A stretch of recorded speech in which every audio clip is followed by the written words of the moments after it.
आदरणीय दर्शकबिन न्यूज 24 टेलिभिजनको दैनिक प्रस्तुति 6 प्रश्नमा हार्दिक स्वागत छ। नेकपा एमाले यति बेला 10औं राष्ट्रिय महाधिवेशन गरिरहेको छ। चितवन जिल्लाको नारायणी नदीको किनारमा नेकपा एमाले आफ्नो 10औं राष्ट्रिय महाधिवेशन गर्न थालेको हो। महाधिवेशन भन्ने बित्तिकै नेतृत्व चयनको विषय पनि आउँछ र यति बेला नेकपा एमाले भित्र नेतृत्व चयनको बहस चलिरहेको छ।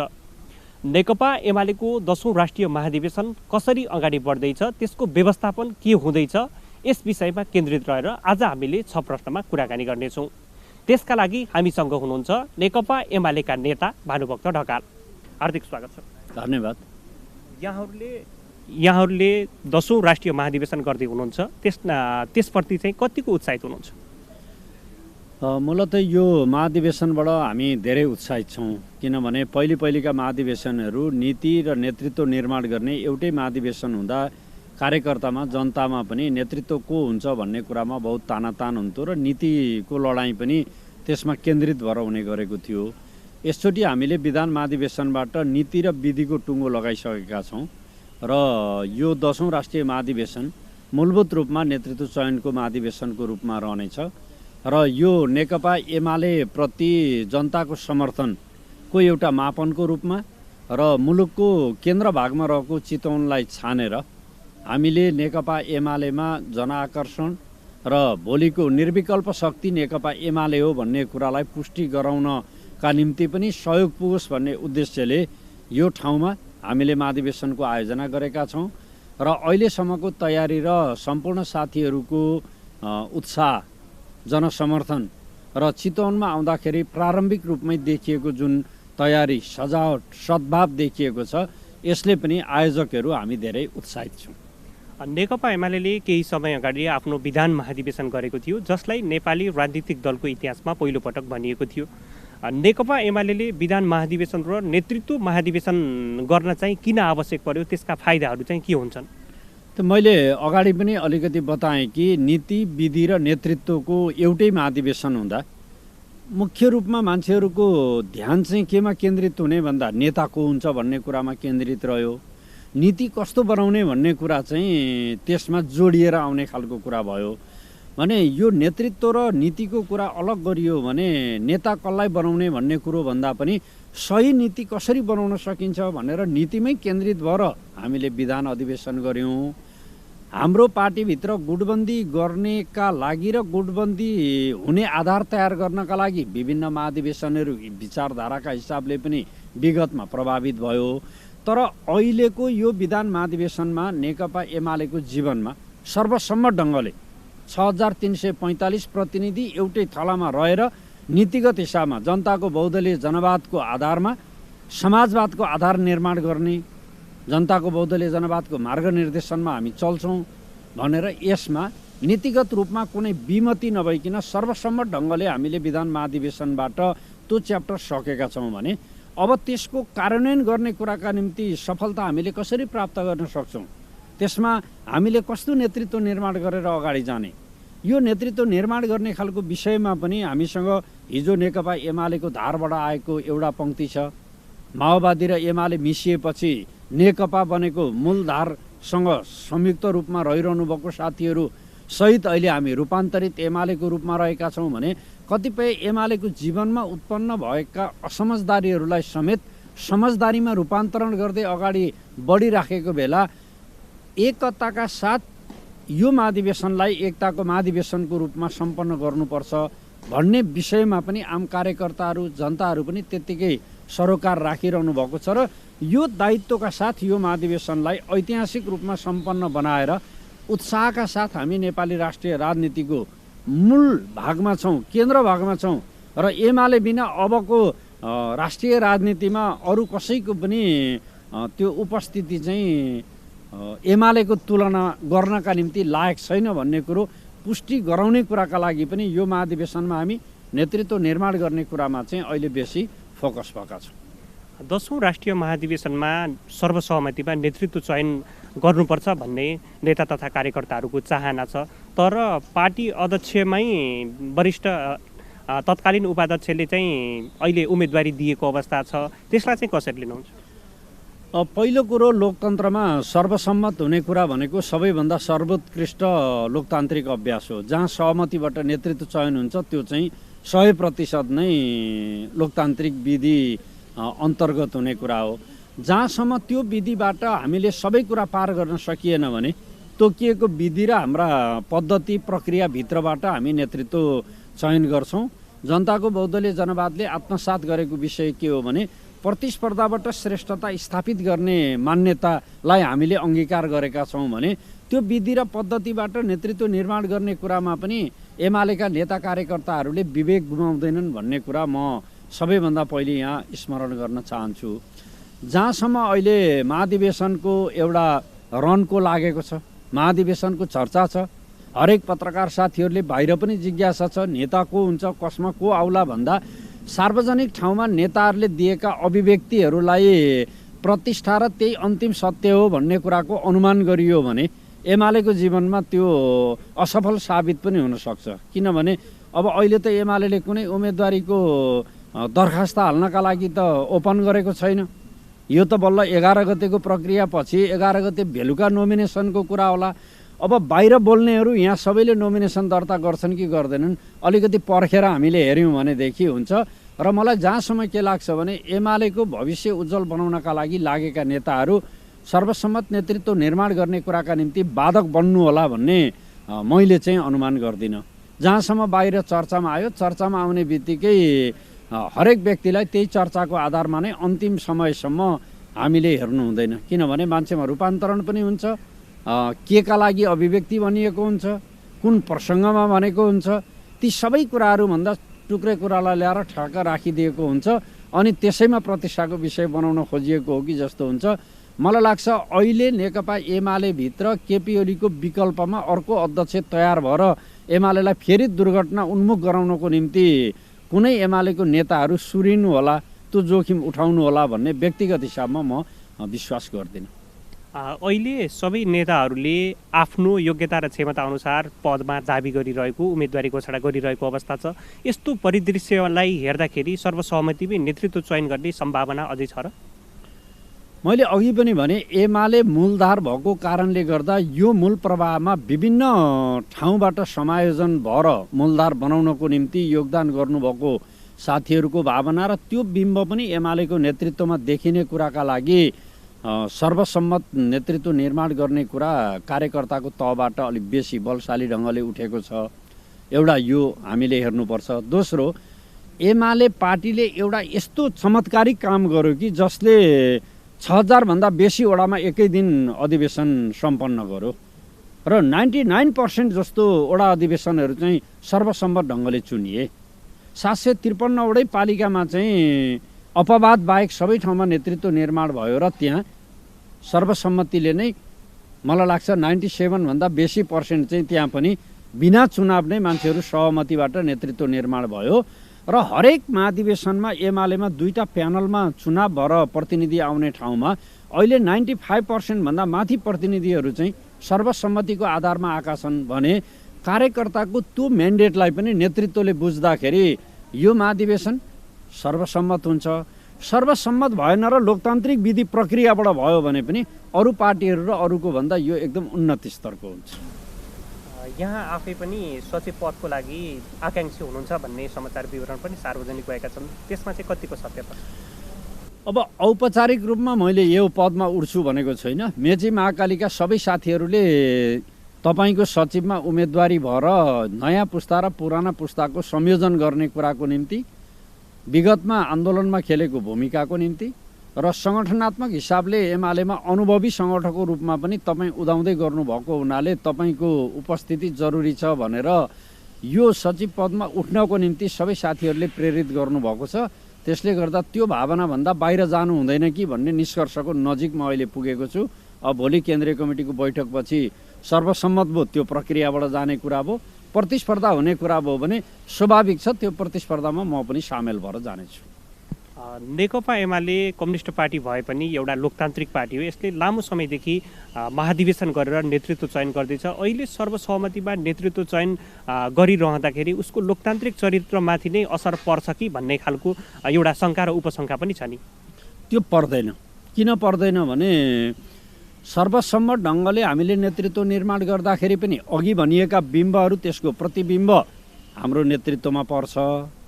निर्वाचनकै माध्यमबाट आइयो भने पनि त्यो बिम्ब त्यहाँ प्रकट हुने कुरामा कुनै अलमल कुनै कन्फ्युजन चाहिँ हुँदैन। मान्छेहरूमा एउटा भ्रम के छ, एउटा अन्योलता के छ भने हिजो एमालेको धारबाट आएको मान्छेहरू चाहिँ बेसी भएको कारणले गर्दा अरू समूहबाट आउनुभएको साथीहरू अलिक कम भएको हुनाले बहुमत र अल्पमतको कुरो गर्दा त त्यहाँनिर होला नि भन्ने एउटा आशंका छ।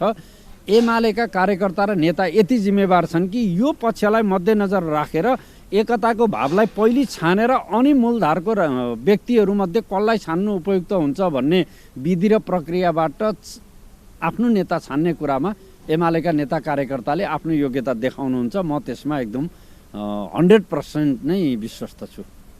खास गरी नेकपा खारेज भएर नेकपा एमालेमा रूपान्तरण भइसकेपछि पछिल्लो समय नेकपा एमालेमा तीन धार देखिन्छ। एउटा प्रधान पार्टी अध्यक्ष केपी शर्मा ओलीले नेतृत्व गरिरहनु भएको समूह रहेको छ भने अर्को पूर्व माओवादीबाट आएको समूह पनि छ। त्यस्तै अर्को चर्चित 10 भाइको समूह पनि छ।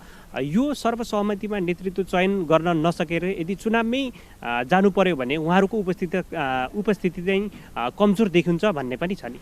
मैले सुरुदेखि नै यही कुरा तपाईँलाई बताउँदै आएको छु कि यी सबै बिम्बको प्रतिबिम्ब एमालेको नेतृत्वमा देखिन्छ। समूहगत हिसाबले तपाईँले भन्नुभएको 3टा समूह अहिले एमालेमा छैन। अहिले एमाले समूहविहीन एकताबद्ध एक ढिक्का भएको एमाले चाहिँ अहिले हामीसँग छ। त्यसको नेतृत्व केपी ओलीले गर्नुभएको छ।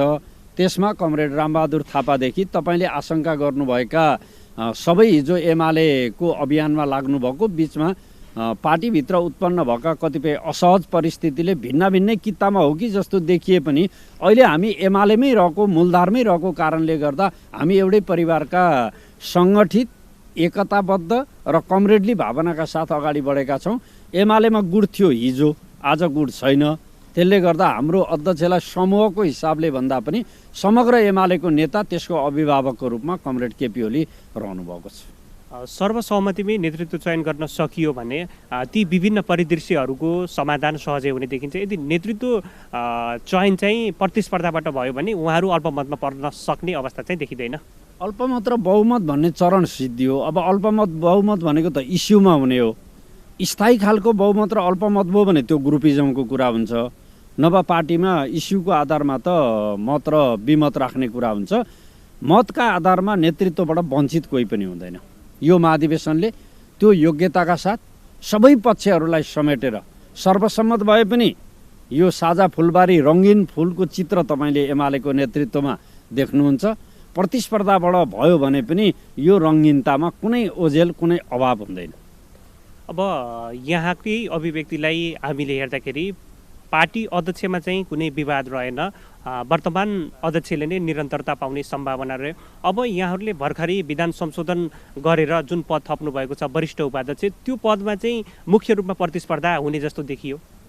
अनि यस्तो अध्यक्षको हिसाबमा कसैले रहरै गर्नुभयो भने रहर गर्ने कुराको इच्छा त लोकतान्त्रिक विधिबाट प्राप्त गर्नका लागि उहाँहरूलाई त्यो अधिकार छँदैछ।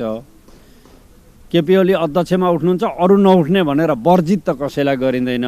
तर त्यो रहर मात्रै हो। रहर मात्रै पुरा गर्नका लागि को उम्मेदवार बन्ला र? किनभने अहिलेको आवश्यकता, राष्ट्रिय आवश्यकता, पार्टीको आवश्यकता, अभिभावकीय भूमिकाको हिसाबले पनि अध्यक्ष करिब करिब सर्वसम्मत जस्तै छ। अब बाँकी नेतृत्व पनि आशा गरौँ सर्वसम्मत नै होला। त्यो भएन, प्रतिस्पर्धाबाट भयो भने पनि योग्यतम व्यक्तिहरू आउनुहुन्छ र ती योग्यतम व्यक्तिहरूले सग्लो एकताबद्ध एमालेकै प्रतिनिधित्व गर्नुहुन्छ। यदि सर्वसहमतिमै नेतृत्व चयन हुन सकेन र प्रतिस्पर्धामा जानु पर्यो भने त्यहाँ प्यानल खडा नगर्ने व्यक्तिबीच प्रतिस्पर्धा हुने भनिएको छ, त्यो सम्भव छ? त्यो अहिले हामी गर्ने भनेर लागेका छौँ। विगतमा हामी गुटबन्दीको अभ्यास भनौँ अथवा प्यानल सिस्टमबाट आयौँ। तपाईँ हामी सबैलाई थाहा छ कि हामीले 9औं महाधिवेशनमा त 2टा अध्यक्षका प्यानलहरू नै सोभियत चुनावमा 2टा प्यानल जस्तै राखेर 2 किताकै चुनावसम्म पनि हामीले गरेर आयौँ र पार्टी जीवनमा यो उपयोगी भएन र यस्ता प्रवृत्ति दोहोऱ्याउनु हुँदैन भनेर अहिले हामी गुटबन्दीलाई पूर्ण रूपमा निषेध गरेका छौँ, बन्देज गरेका छौँ, खारेज गरेका छौँ। स्वतन्त्र, निष्पक्ष, भयरहित र सबैले विश्वास गर्न लागेको निर्वाचन यो महाधिवेशनमा हुन्छ। यसमा प्यानल हुँदैन। प्यानल नहुने कुराकै सुनिश्चितताले त अघि मैले भने कि सबै खालका व्यक्तिहरू योग्यता क्षमताका आधारमा विभेदरहित ढङ्गले आउनुहुन्छ। अब अलिकति फरक पर्सँग जुन यहाँहरूले 10औं राष्ट्रिय महाधिवेशन गरिरहँदाखेरि 5.5 लाख नेता तथा कार्यकर्ता चितवनको नारायणी नदीको किनारमा उपस्थित गराउने भन्नुभएको छ, त्यसको व्यवस्थापनको पाटो चाहिँ कतिको सहज हुने देख्नुहुन्छ?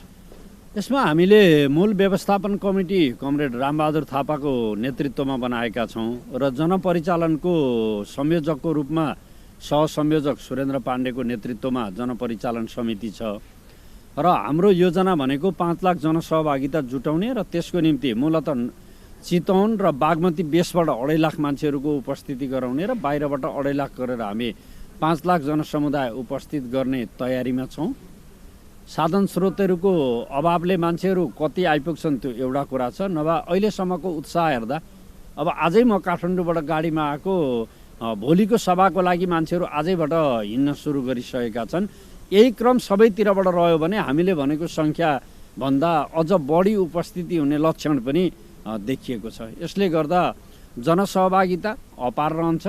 यही विश्वासले त हामीले यो ठाउँलाई चाहिँ महाधिवेशनको स्थलको रूपमा पछि परिवर्तन गरेर यहाँ निधो गऱ्यौँ। 10औं महाधिवेशनमा देशभर केन्द्रित भइरहँदाखेरि मुलुकका विभिन्न ठाउँबाट नेता तथा कार्यकर्ताहरू यति बेला चितवनमा हुनुहुन्छ। उहाँहरू आउँदाखेरि सँगसँगै उहाँहरूका सवारी साधन पनि चितवनमा भित्रिएको अवस्था छ। यस्तो अवस्थामा यहाँको ट्राफिक व्यवस्थापन चाहिँ कसरी हुँदैछ? त्यसको निम्ति यो जनपरिचालनसँग सम्बन्धित रहेर यहाँको सुरक्षा निकायको व्यक्तिहरू र माथि केन्द्रीय स्तरमा पनि हामीले राज्यका सुरक्षा निकायहरू, प्रहरी प्रशासन र योसँग सम्बन्धित व्यक्तिहरूसँग निकायहरूसँग पनि मिटिङहरू गरेका छौँ र सम्बन्धित जनसभा हुने स्थलको आसपासमा निश्चित पकेट एरिया तोकेर 6वटा स्पटबाट जुलुस आउने भनेर जुन ठाउँहरू हामीले तोकेका छौँ त्यो एरियाभन्दा बाहिर नै गाडीहरूको पार्किङको व्यवस्था हुनेछ र निश्चित समयभन्दा पछाडि त्यो एरियामा गाडीहरू जानको निम्ति स्वाभाविक छ जनउपस्थितिले नै त्यसलाई स्वीकृति दिने छैन। यसरी हामीले यसलाई हुनै सक्नेसम्म व्यवस्थित गर्ने, प्रभावकारी बनाउने, त्यसको निम्ति राज्यको शक्ति, सुरक्षा निकायको संयन्त्र, हाम्रो स्वयंसेवक र हाम्रो यो जनपरिचालन लगायतका हाम्रा समितिहरू पनि त्यसमा समन्वयकारी ढङ्गले काम गरिरहेका छौँ र अधिकतम रूपमा जनताको व्यहित नहोस् भन्ने कुराप्रति हामी सावधान छौँ। यहाँहरूले विधान महाधिवेशन गरिराख्दा पनि त्यहाँ अलिकति आर्थिक रूपमा तडक भडक देखाइएको भन्ने खालका आरोपहरू लागेको थियो। अहिले पनि 5 लाख 5.5 लाख नेता तथा कार्यकर्ता चितवनमा ल्याउँदा त्यसमा ठुलै धनराशि खर्च हुने अवस्था छ। त्यसको व्यवस्थापन चाहिँ कसरी हुन्छ? अब यो खर्च यसका दुईटा पाटा छन्। एउटा खर्च कसरी हुन्छ भन्दा हामीसँग 8,55,000 सदस्य छन्। प्रत्येक सदस्यलाई 100 भन्दा बढी रुपियाँ सहयोग गर्नका लागि भनेर हामीले ब्याङ्क खाता दिएर मोबाइल सिस्टमबाटै पनि रकम ट्रान्सफर गर्ने विधिबाट गएका छौँ। मुख्य हाम्रो खर्चको आयस्रोत भनेको यही हो र हाम्रो पार्टीसँग रहेका सांसदहरू, जननिर्वाचित प्रतिनिधिहरू, तिनीहरूले बुझाउने मासिक लेबी भन्छौँ हामी, त्यो शुल्क पनि छ र यति ठुलो पार्टीका कार्यकर्ताहरू हामी आत्मनिर्भर भएर पनि यो खर्च गर्न सक्छौँ। यसको एउटा यो पाटो छ। तर चर्चामा आउने यो पाटोभन्दा अर्को पाटो के छ भने यसरी कार्यकर्ताहरूबाट उठाइएको रकमहरू पनि नेताहरू र पार्टीले हिनामिना गर्ने, देखिने गरी काम गर्न नसक्ने, एमाले काम गरेपछि आरिस गरेर यो एमाले कसरी गरौँ भनेर आरिस गर्ने मान्छेहरूले प्रश्न उठाएका छन्। आरिस गरेर उठाउने प्रश्नको कुनै जवाफ हुँदैन। यथार्थ जवाफ भन्ने हो भने हामी कार्यकर्ताको बेसमा उभिएर नै यो खर्चको व्यवस्थापन गरेका छौँ। नेता तथा कार्यकर्ताहरूले तिरेको लेबी र साधारण सदस्यता शुल्क नवीकरणको शुल्कले मात्रै यो आर्थिक व्यवस्थापन सम्भव हुन सक्छ? होइन, हामीले हाम्रो सम्मेलनलाई सहयोग गर्नका लागि अपिल त सार्वजनिक पनि गरेका छौँ। तर मूलभूत रूपमा हाम्रो पार्टीले के भनेको छ भने चन्दादाताहरू र अरू व्यक्तिहरूलाई सम्मेलनमा केन्द्रित गरेर हामीले चन्दाको लागि धेरै अनुरोध नगर्ने भनेका छौँ। किनभने हामीले यो महाधिवेशनमा चन्दा रसिद छापेका छैनौँ। दैनिक पार्टीको गतिविधिमा जुन कामहरू हुन्थे त्यही कामबाट हामी अगाडि बढिरहेका छौँ। किनभने चन्दादाताहरूलाई चन्दा माग्नु पर्यो भने पनि आम निर्वाचन नजिक आउँदैछ, आफ्नै महाधिवेशन सम्मेलन गर्ने कुरामा नै अरूको किन भर पर्ने भोलि त्यो अभियानका लागि चाहिँ बरु सोचौँला भनेर हामीले त्यो विषयमा सोचेका छौँ र अहिलेको यो महाधिवेशनमा अरूसँग हामीले आर्थिक परनिर्भरता हामीले देखाएका छैनौँ। हस् त, यहाँको महत्त्वपूर्ण समय र संवादको लागि धेरै धेरै धन्यवाद। यहाँको 10औं राष्ट्रिय महाधिवेशन भव्य र सभ्य रूपमा सफल होस्, हाम्रो शुभकामना। हस् त दर्शकबिन, न्युज 24 टेलिभिजनको नियमित प्रस्तुति 6 प्रश्न आजलाई यति नै। नेकपा एमालेको 10औं राष्ट्रिय महाधिवेशनमा केन्द्रित रहेर हामी दिनभर अपडेट दिनेछौँ।